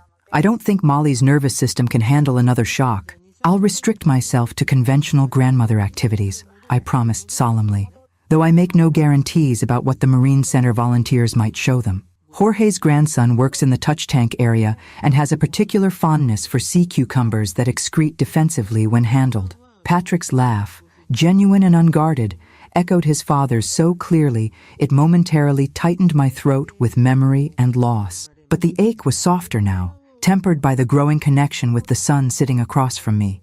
A connection built not on accommodation or obligation, but on newfound mutual respect. That evening, as we all gathered for dinner on the porch, I observed my reconfigured family with fresh eyes. Harold still dominated conversations, and Evelyn maintained her country club polish. But their interactions with the children seemed more genuinely engaged rather than performatively grandparental. Stephanie hovered less over Molly's table manners, allowing natural consequences when she spilled her drink rather than swooping in with immediate damage control.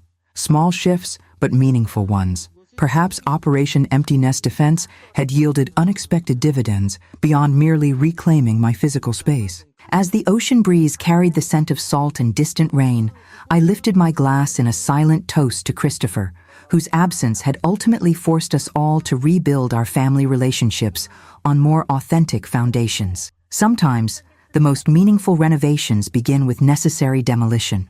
The Marine Conservation Center hummed with activity as I guided Drake through the back areas, not typically open to visitors.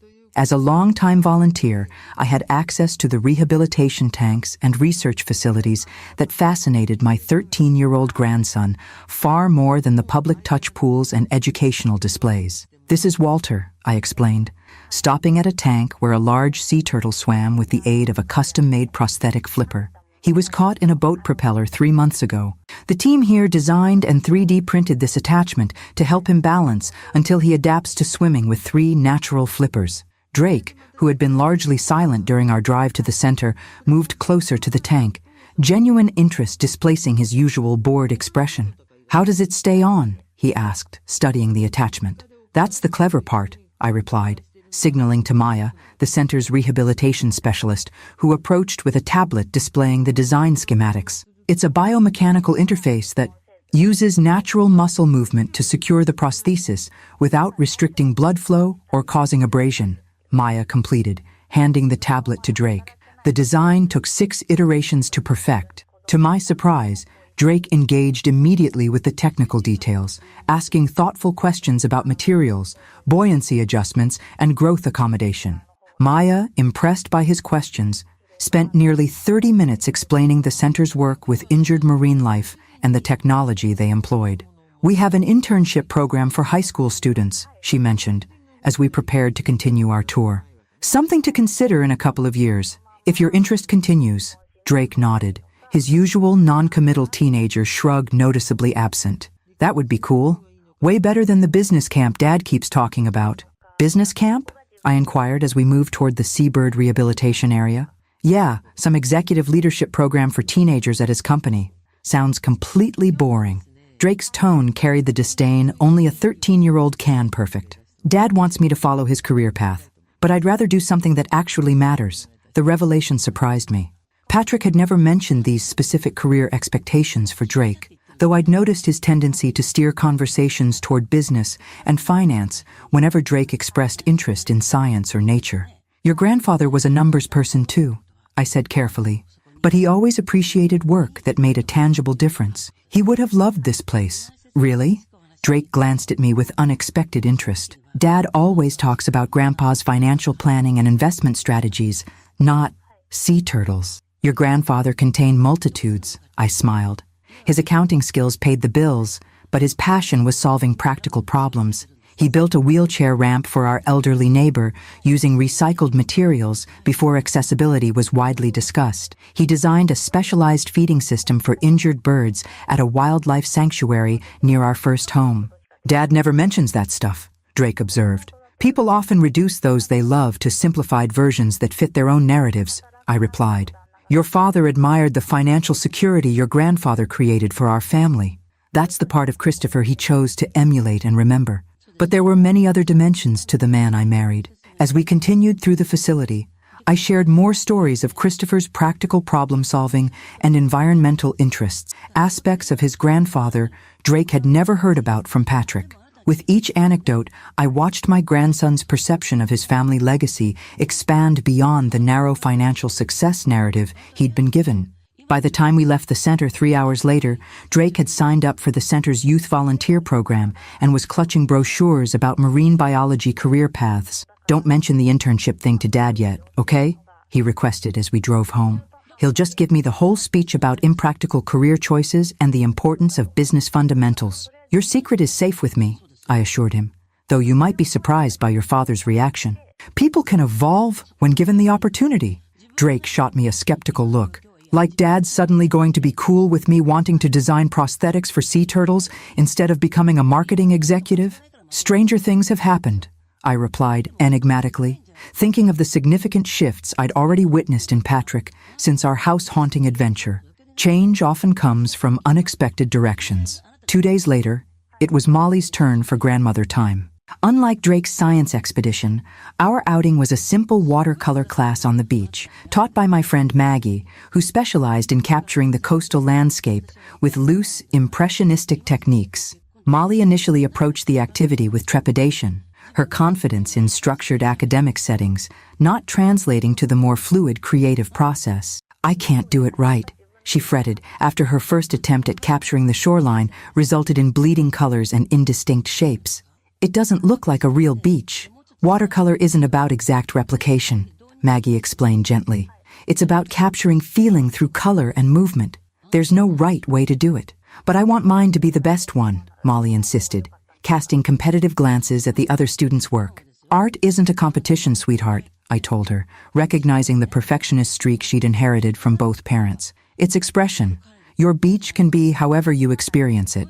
But how will people know I'm good at it if it doesn't look perfect?" Her genuine confusion revealed volumes about the performance-oriented praise she'd received throughout her young life. "The question isn't whether you're good at art," I suggested, guiding her brush in a more relaxed stroke. "The question is whether making art is good for you. Do you enjoy the process? Does mixing these colors and watching them blend on the paper bring you satisfaction?" She considered this novel concept, pleasure in process rather than validation through results, with the seriousness only a 10-year-old can bring to philosophical questions. "I like the blue when it meets the green," she finally admitted. "It makes this cool, swirly pattern that looks like the water when it pulls back from the sand." "That's exactly what matters," I encouraged. "Focus on those moments that please you, not on how the final product will be judged." By the end of the 2-hour class, Molly had produced 3 small paintings, none technically perfect, but each showing increasing freedom and experimentation. Her final piece, a sunset interpretation with bold oranges bleeding into deep purples, carried genuine emotional impact despite its technical imperfections. "Can we do this again tomorrow?" she asked as we packed up our supplies.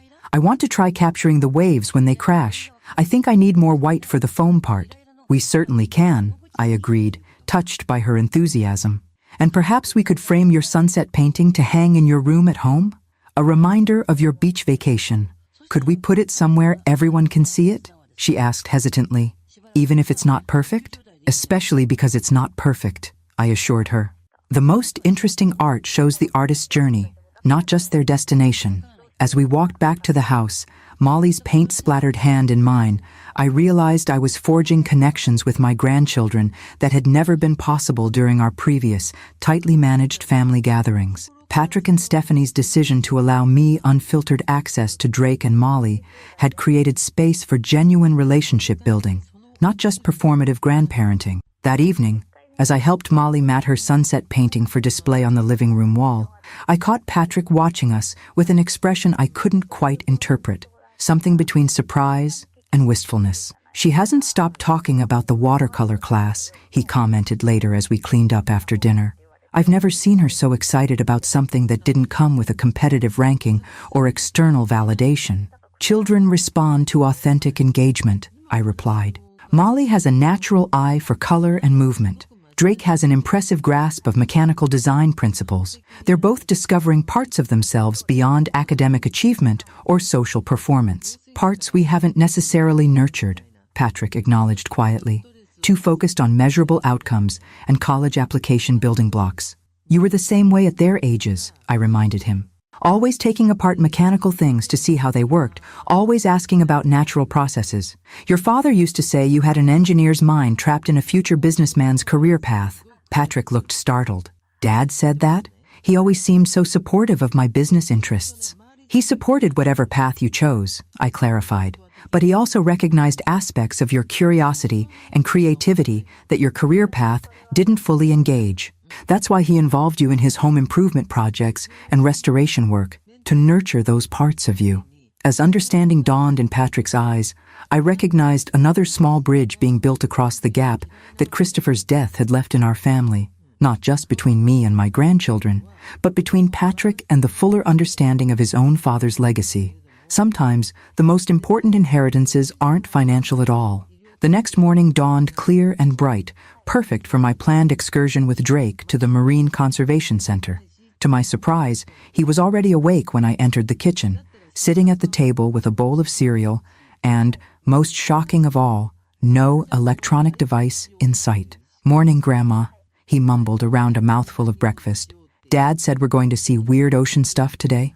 "The Marine Conservation Center," I confirmed, pouring myself coffee, "where I volunteer 2 days a week. They rehabilitate injured sea creatures and educate visitors about ocean conservation." Drake's typical teenage indifference seemed slightly diminished. "Do they have sharks?" "Several species in the recovery tanks," I told him, "including a young nurse shark that was caught in fishing nets last month. You might even be allowed to help with her feeding if Marcus is working today." That caught his full attention. "For real? Like, actually feed a shark?"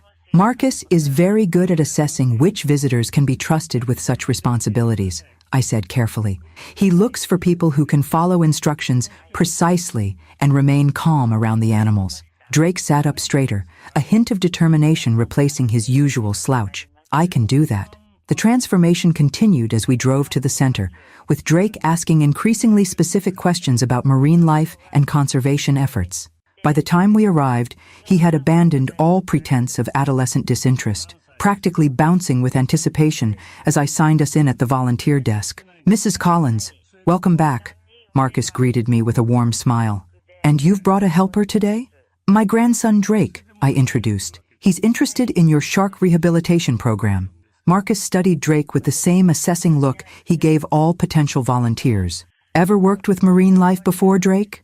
"No, sir," Drake replied, the "sir" clearly a coached addition from Patrick, but delivered with surprising sincerity.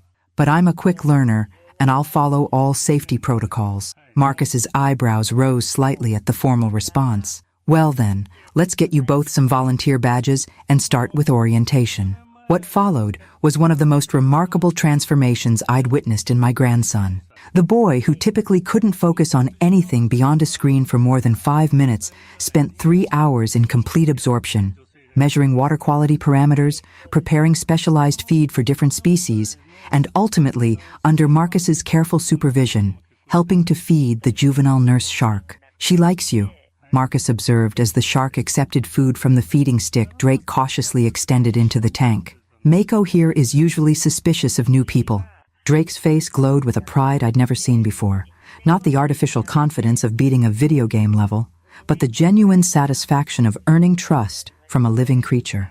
"How often do you guys feed her?" he asked, carefully following Marcus's instructions to withdraw the feeding stick. "Twice daily," Marcus replied.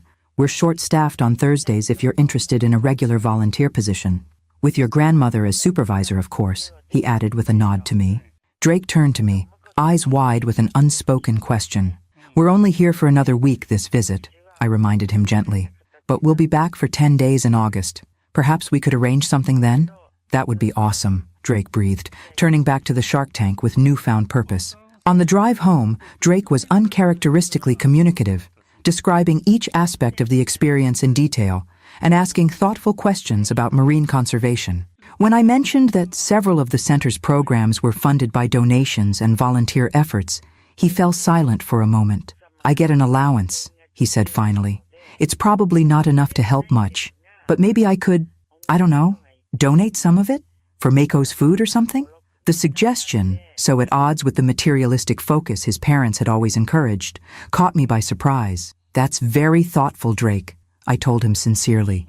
"Even small donations make a difference when people care enough to give." He nodded, looking out the window pensively. "Nobody at school cares about this stuff.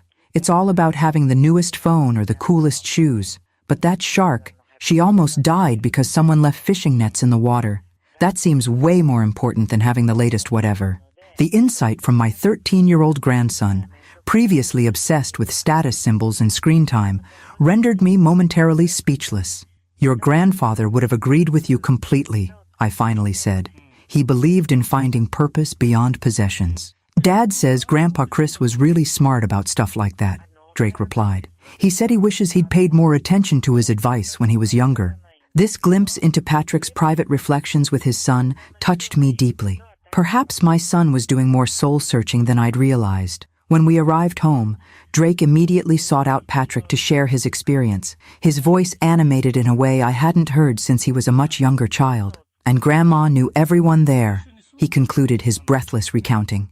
She's like, important. They all asked her advice about the sea turtles and stuff. Patrick caught my eye over Drake's head, a look of surprised appreciation crossing his features. I had no idea you were so involved at the center, Mom. There's quite a bit we don't know about each other, I observed mildly. Perhaps that's changing. The next day brought Molly's turn for grandmother time. Unlike Drake's scientific excursion, our outing was a simple beach watercolor session with my informal painting group, 4 other retirees who gathered weekly to capture the coastal landscapes. I'm not very good at art, Molly confessed as we settled on our beach chairs, small travel watercolor sets balanced on our knees. Ms. Peterson at school said my perspective needs work. Perspective is just a technical skill that comes with practice, I assured her. Today, we're just playing with color and feeling. No judgment, no grades.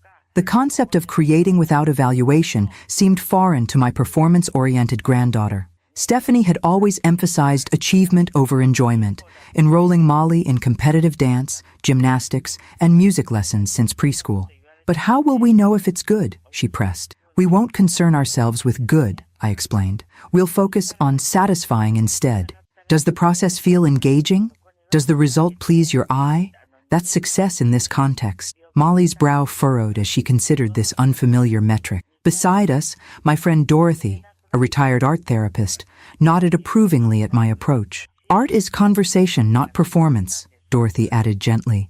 You're having a dialogue with the paper and paint, not presenting for applause. For the first hour, Molly's attempts were stilted and self-conscious, her small body tense with the effort of doing it right. But gradually, as she watched the other painters work without self-criticism, laughing at their own splashes and unexpected color blends, her movements became more fluid, her expression more relaxed. By the time we packed up 3 hours later, Molly had produced 4 small watercolors, none technically impressive, but each progressively more joyful and uninhibited. The final one, a riot of blues and purples representing the waves, carried an emotional energy that transcended its childlike execution. Can we come back tomorrow? She asked as we walked home, carefully carrying her paintings in a folder Dorothy had provided. This was a special session, I explained, but we could certainly set up our own painting time on the porch, just the 2 of us. I'd like that, she said, slipping her small hand into mine, a gesture of physical affection she hadn't offered since toddlerhood. Back at the house, Molly proudly displayed her artwork to the family, including Harold and Evelyn, who had arrived early for dinner. It's very expressive, Stephanie commented, clearly struggling to find appropriate praise for the technically unimpressive paintings. It felt really good to make them, Molly declared with unexpected confidence. Grandma says art is about the feeling, not just how it looks. Stephanie glanced at me, a mixture of surprise and what might have been grudging appreciation in her expression. That's a valuable perspective. As the family gathered for dinner, I observed the subtle but significant shifts in our interactions. Drake enthusiastically described the Marine Center to Molly, promising to take her to see Mako on their August visit.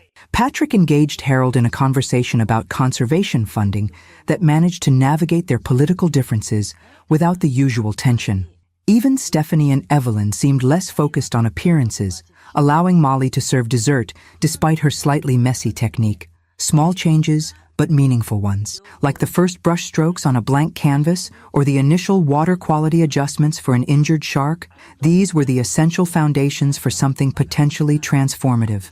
That night, as I prepared for bed, I found a small handmade card slipped under my door, a watercolor wash of ocean blues with careful lettering that read, "Thank you for teaching me about art feelings. Love, Molly."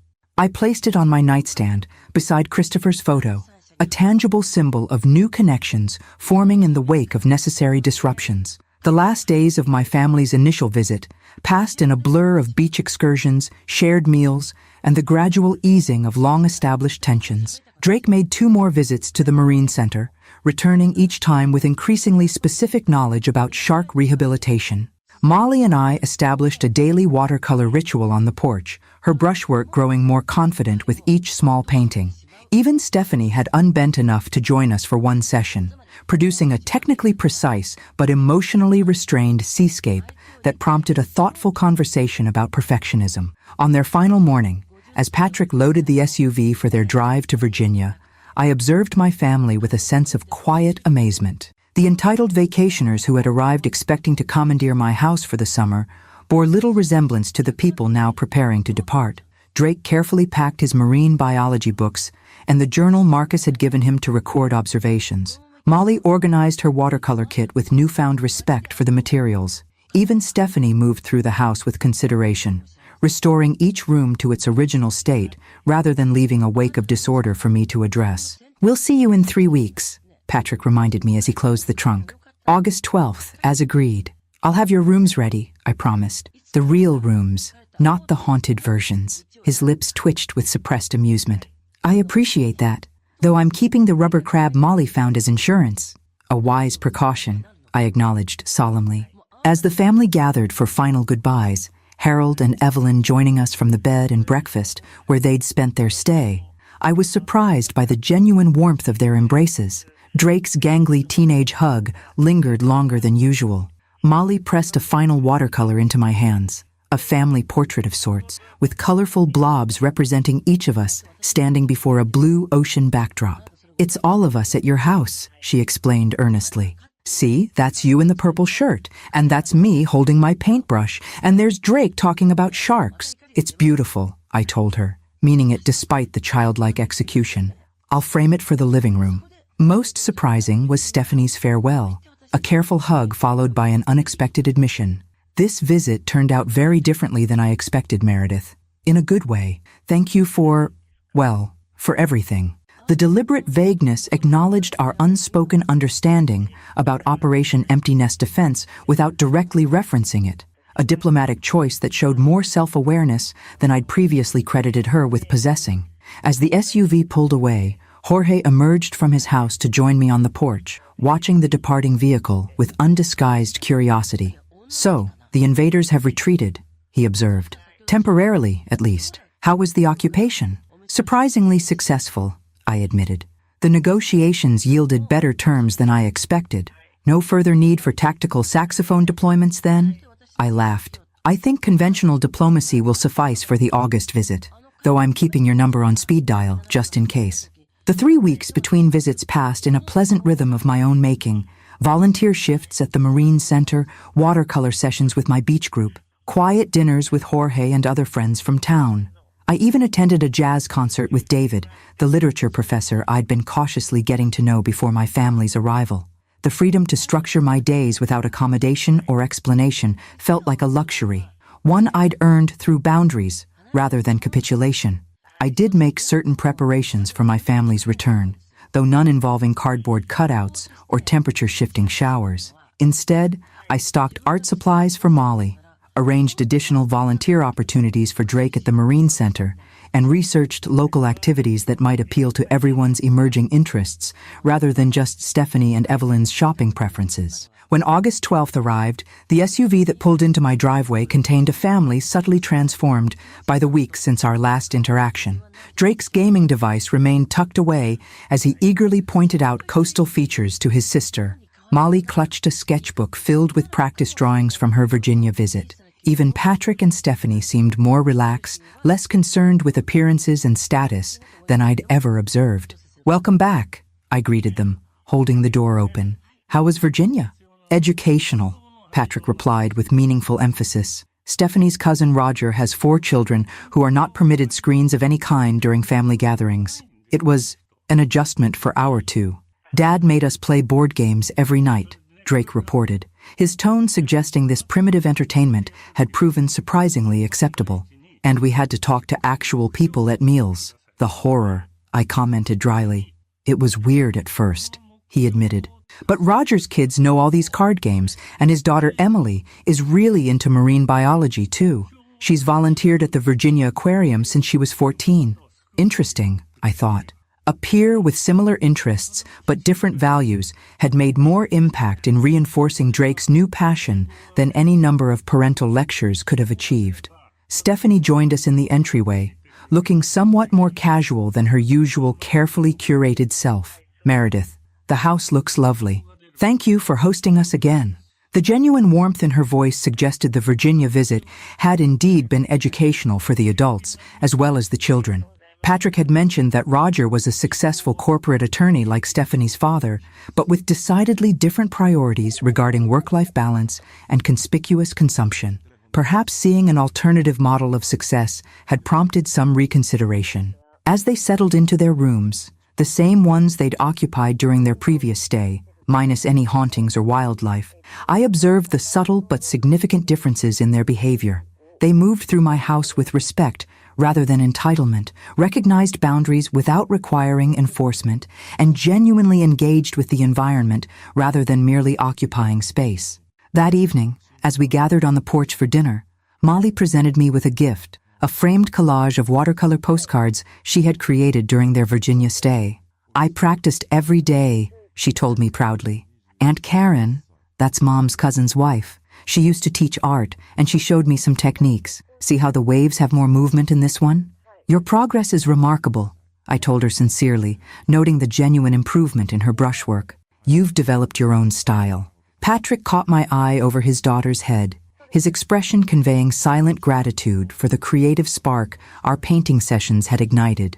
The connection between us felt different now, not the careful deference of a child to parent or the entitled expectations of an adult son, but something closer to true adult kinship, rooted in mutual respect. After dinner, as the children explored the beach for night creatures with special flashlights Drake had requested specifically for this purpose, Patrick and Stephanie lingered on the porch with me, watching the moon rise over the ocean.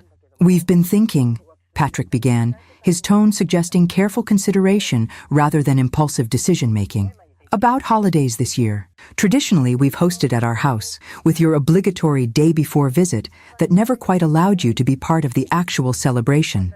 I nodded, recognizing his accurate assessment of our typical holiday pattern. The perfunctory pre-Christmas dinner, where I delivered gifts and received formal thanks before being dispatched back to my solitude, while the real family celebration occurred the following day. "We were wondering," Stephanie continued, surprising me by taking the lead, "if you might consider hosting Thanksgiving here at the beach house, all of us, including Amelia and her family if they can make it from Seattle." The invitation, or request, depending on perspective, hung in the night air. 6 months ago, it would have represented another assumption of my availability and resources. Now, shaped by our summer experiences, it felt like a genuine attempt at inclusion. "I'd like that very much," I replied simply. As Patrick and Stephanie outlined their preliminary thoughts for the holiday gathering, I gazed out at the ocean where my grandchildren's flashlight beams bounced along the shoreline. The journey from that first confrontational phone call to this peaceful evening had been unexpected in its twists and challenges. Yet here we were, reconfigured but intact, a family finding its way toward more authentic connection. Christopher would have been amused by my methods, but approving of the results. He had always maintained that families, like the ocean, required both calm and storm to remain healthy. Periods of peaceful coexistence, punctuated by necessary disruptions that cleared away accumulated debris and created space for new growth. As I watched the moonlight silvering the waves, I silently thanked him for the legacy of resilience he had left us, and for the unexpected gift his absence had ultimately provided, the opportunity for all of us to rediscover each other and ourselves in the spaces between loss and renewal. Thank you very much for listening. Please leave a comment with a rating from 0 to 10, subscribe to the channel, and share this story with a friend.